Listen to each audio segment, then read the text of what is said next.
Salam əziz tələbələr, hər vaxtınız xeyir olsun. Mən informatika müəllimi Şəlalə Qoçuyeva.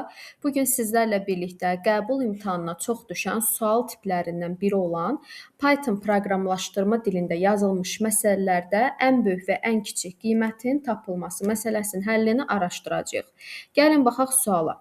Deməli deyir ki, Python dilində yazılmış proqramın icrası nəticəsində 16 ədədinin çap edilməsi üçün M dəyişəninin klaviaturadan daxil ediləcək ən böyük və ən kiçik natural qiymətləri fərqini müəyyən edin.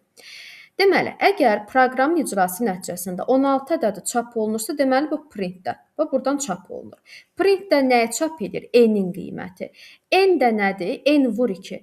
Deməli, mən buradan dövrlərin sayını tapmalıyam ki, bu dövr neçə dəfə təkrarlanıb ki, ən sonda 16 qiyməti çap olunub. Dövrlərin sayını da tapmağım üçün gəlin araşdıraq. N-in qiymətini mən N vur 2-ni mən neçə dəfə öz-özünə vursam, 16 qiymətini çap eləyərəm. N-in də ilkin qiyməti məndə 1-dir.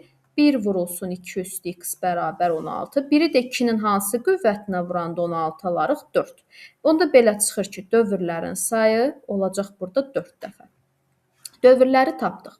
İndi isə keçək ən kiçik və ən böyük qiymətin hesablanmasına. Deməli, ən kiçik qiyməti hesablamağımız üçün nə etməliyik? Deməli, ən kiçik qiyməti hesablayanda M-in qiymətindən dövrlərin sayını bir vahid azaldaraq vurmalıyam 12-yə və bu nə olmalıdır? Şərtdən böyük olmalıdır 55-dən. Və indi gəlin bunu sadələşdirək, həll eləyək. Deməli, M çıxılsın 4 çıxılsın 1 3, 3 12-yə vuranda 36 böyükdür 55, M böyükdür 91 və bu şərti ödəyən ən kiçik qiymət də bərabər olur 92-yə.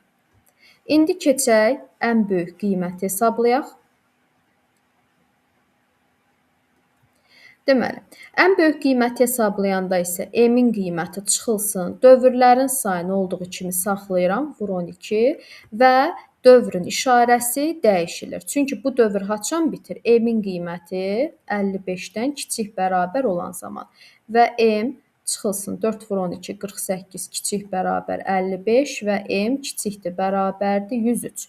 Və bu şərti ödəyən ən böyük qiymət də elə 103-ün özü olacaq. Deməli, ən kiçik və ən böyük qiymətləri tapdıq. Bizdən nə istəyir? Bəs bu qiymətlərin fərqini. O zaman son nəticədə ən böyük qiymət 103-dən çıxıram. Ən kiçik qiymət 92-ni, bu da verir mənə 11. Belə çıxır ki, doğru cavabımız olacaq 11. Əgər sualın izahında aydın olmayan, başa düşülməyən hər hansısa bir məqam qaldısa, videonun rəy hissəsində suallarınızı verə bilərsiniz. Hər birinizə uğurlar arzulayıram. Daha çox sual izahı və yaxud da qəbul izahlarını dinləmək üçün YouTube kanalıma abunə olaraq videolara keçid eləyə bilərsiniz. Hər kəsə uğurlar.